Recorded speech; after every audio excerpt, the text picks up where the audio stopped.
Deməli, əlif, bə, tə, indi sə hərfindəyik. Bu biraz pərtək səslənir. Belə 3 nöqtə ilə sə.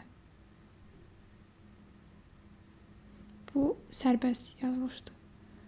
Bu əvvəldə yazılışdır. Bu ortada yazılışdır. Bu sonda yazılışdır.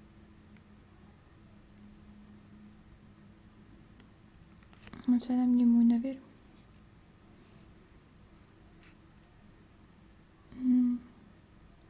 Bir dənə B hərfi yazaq, əvvəldə yazılış. Sonra bir dənə S hərfi yazaq, ortada yazılış. Bir dənə də T hərfi yazaq, sonda yazılış. Baxın.